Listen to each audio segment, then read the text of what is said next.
We have developed speed, but we have shut ourselves in. Machinery that gives abundance has left us in want.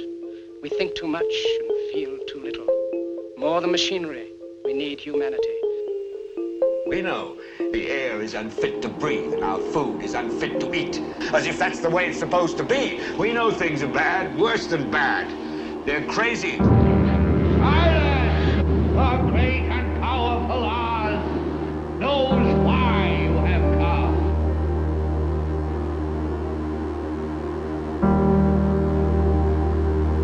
You've got to say, I'm a human being. God damn it! My life has value. You have meddled with the primal forces of nature.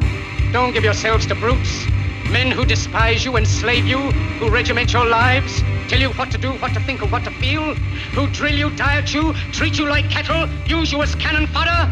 Don't give yourselves to these unnatural men with machine minds and machine hearts.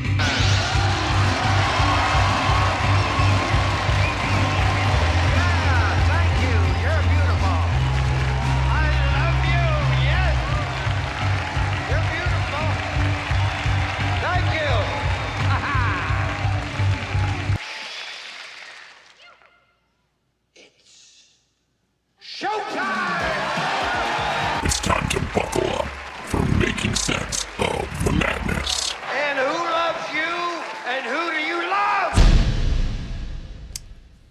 Hey everybody, Jason Bermas here, and earlier today I was scrolling, and I came across an article that said Walt Disney and the FBI revealed.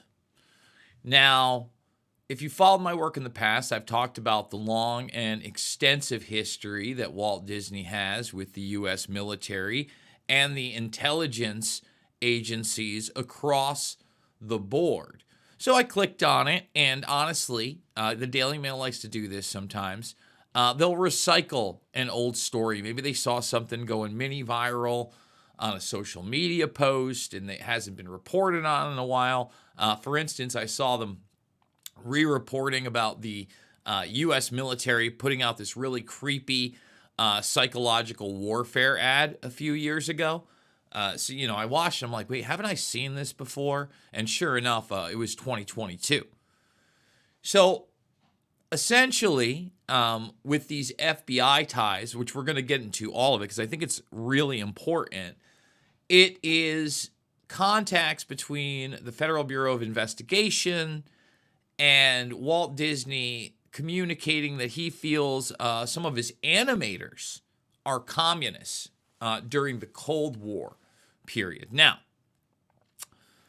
before I get too deep into the government weeds, what really struck me about the whole thing is that I often talk about government corruption, and we often talk about mind control and influence operations and propaganda. But I don't think that we talk enough about these huge entities like Disney that have really shaped a global mindset in some regards, especially space. And we'll be talking about that last, but especially with space and human perception of space, we're not just talking the government here. We're literally talking Disney and Walt Disney as well. Walt Disney integral in all of these things. And I say that because Disney's power, although vast during that post-World War II space race era, has honestly only grown. And a lot of people will say, well, what do you mean by that, Jason?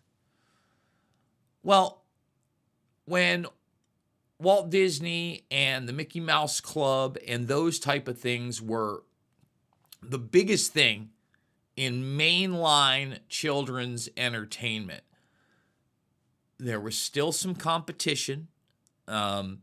They had not grown to the legendary status they would with both Disney World and Disneyland, the parks, and then, of course, the parks across the country. And they would not have absorbed all these other media outlets and properties.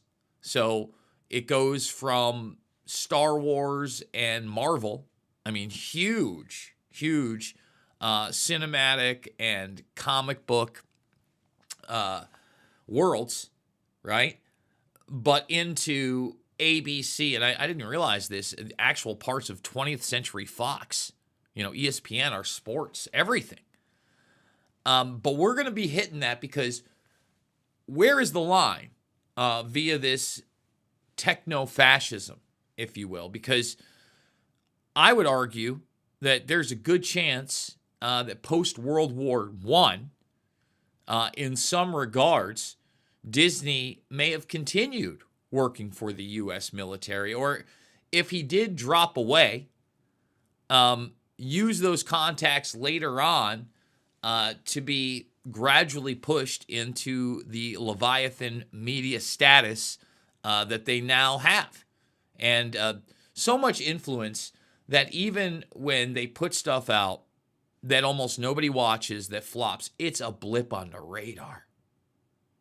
I know a lot of people out there are talking about, well, this failed, that failed, this failed. Okay.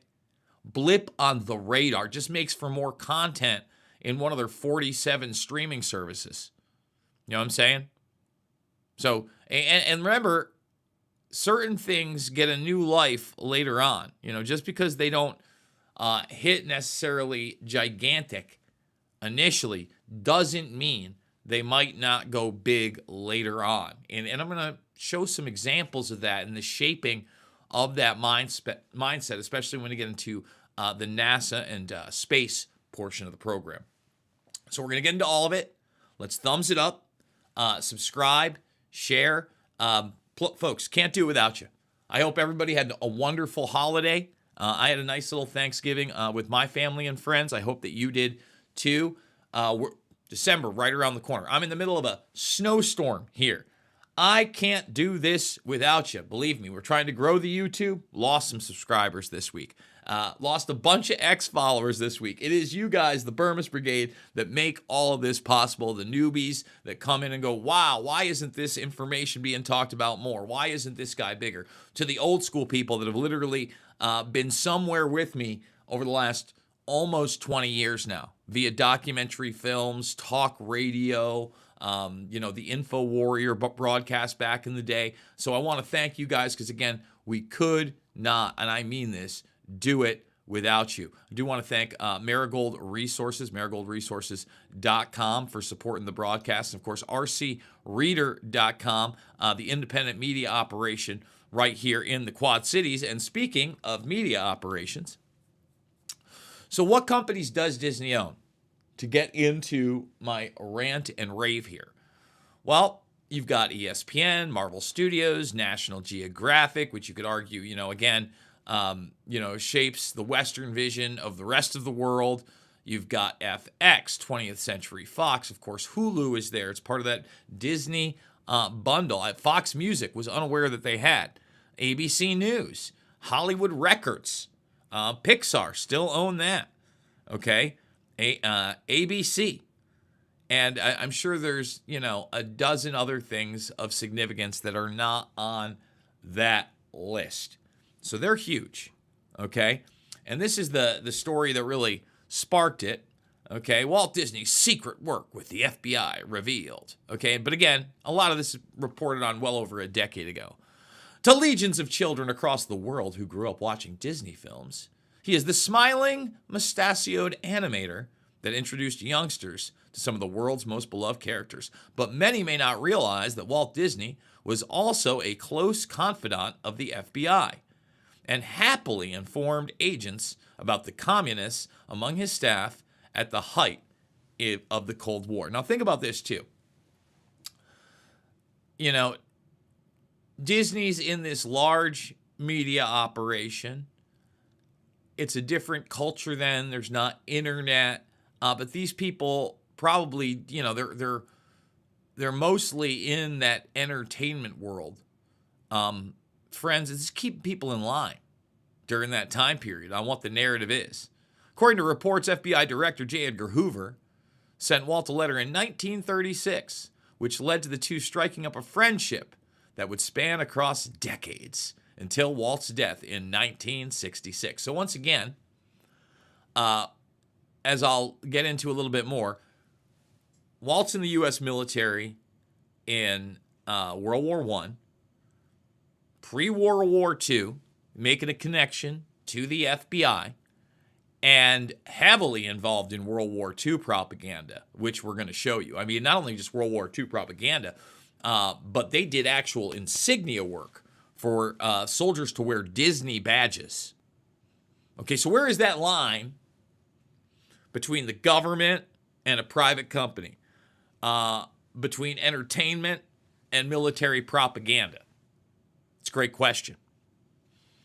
It's been said over the years, Walt alerted the FBI figures in Hollywood whom he suspected of subversive activity. In 1947, he even testified to the House Un-American Activities Committee about a strike that occurred at his studio 6 years earlier, claiming it was caused by communistic agitation. And those were the documents that were released in 2015. Like I said, for a decade, they've been reporting on those. Okay, so I wanted to show that just to show that long period of time that we worked together. Now, Walt Disney and the CIA in Finding Florida, right here, the true history of the Sunshine State. This is where, and this came out, by the way, in 2005, I believe. Yes.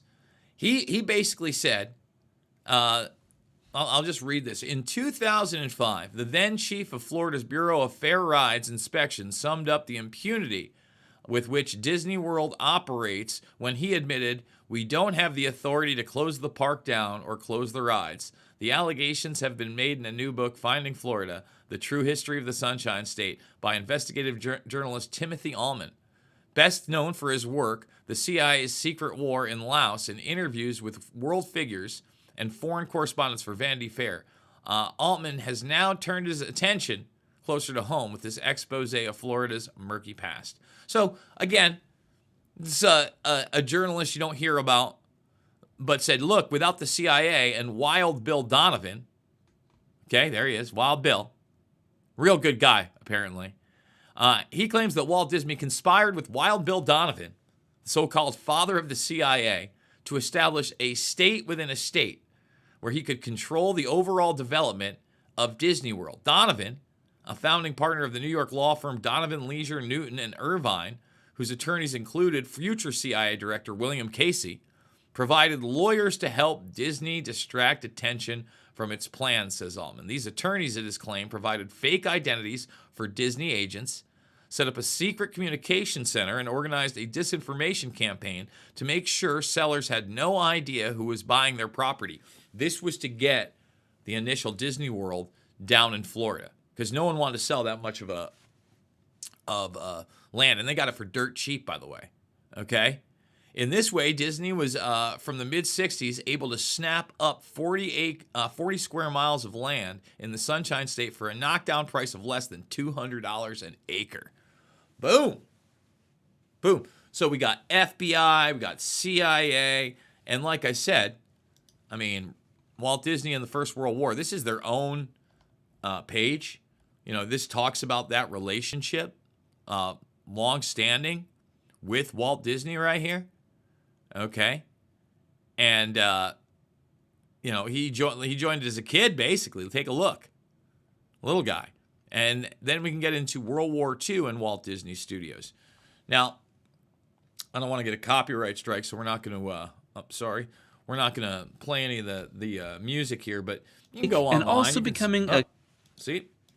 And you can see a bunch of the stuff that Walt Disney did via propaganda for the U.S. military, especially during World War II. You know, there's some of the stuff. But, I mean, they made full-on military training stuff. Invest in victory. A lot of anti-Hitler stuff.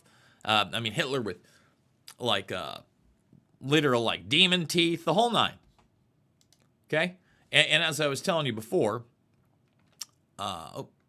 sorry, Froggy. All these insignias, you can see these are patches that were actually worn in the military. They drew up roughly 1,200 insignias for the U.S. military. Many were for naval units. After Mickey Mouse rode a goose in the path for a naval reserve squadron stationed at Floyd Bennett Field in New York. Okay, so you can see a bunch of them right here. There's Mickey Mouse and the Statue of Liberty. Nice bomb in the background. He's got Mickey Mouse with a trident. There you have the fighter duck Donald on a torpedo. Almost whatchamacallit, kamikaze-esque. More aviation. We got USS Wasp right here, a little boxing glove. Pluto out in the ocean. Again, Sailor Donald. We got the nice little, it looks like they're safeguarding that with obviously that's a huge charge at the bottom of that bed of water. We got our gasoline right here. So look, Disney has worked hand in hand with the military and the military industrial complex. And that gets us into their relationship with not only NASA, but how we perceive space. So 3 of these productions early on, like they were these documentary series. And yes, you also have Werner von Braun, the ex-Nazi, a big part of this. He was a huge collaborator. But you've got Man on the Moon, 3-part series, Man in Space, Mars and Beyond, and even all the way in 1956, right? This is part of their magazine. Mickey Mouse Club magazine, big on kids. Now I want you to think about this. There's 56 in the space race. This even precedes Stanley Kubrick and 2001: A Space Odyssey, which I think kind of solidifies modern day space travel and how we perceive it. But when you look at these pictures, take a look. A lot of this stuff still represents, obviously we don't have the dome on, although it was early, like things like that, what people perceive modern day space travel to be, right? And I just wanted to point this out: Nazis, magic, and McCarthyism, because we were talking about the communists earlier. We're talking about Werner von Braun, but then talk about magic, and a big theme of Disney is magic, right? Big theme of Mickey Mouse. He's the magical mouse. It's the Magic Kingdom. So ask yourself, even today, is there really a separation between that military-industrial complex and the Disney entity as it is now? Like I said, a Leviathan, just ginormous, and even bigger in its influence. I mean, if you think about it once again, the targeting of children and what you saw in space travel in the 50s, so like you're a 10-year-old kid, and you see all this Disney stuff, and you grow up on it, and then when you're in your early 20s, you go see 2001: A Space Odyssey, and it just further solidifies that. So look, that's why I think that one's global. It's not just U.S. propaganda as well. So I think it's food for thought. I won't be surprised when more and more documentation comes out via Disney working with these entities. And as far as I know, there's no official documentation out there that has the Central Intelligence Agency directly working with Disney to do what he did in Florida. But I've seen no refutation of what we just read about William Casey and Wild Bill Donovan and their law firm, et cetera, and how they were able to acquire that land. So again, stuff that you may not be hearing in not only the mainstream media, but the alternative. Certainly not right and left. Nothing about Republicans or Democrats in this one, folks.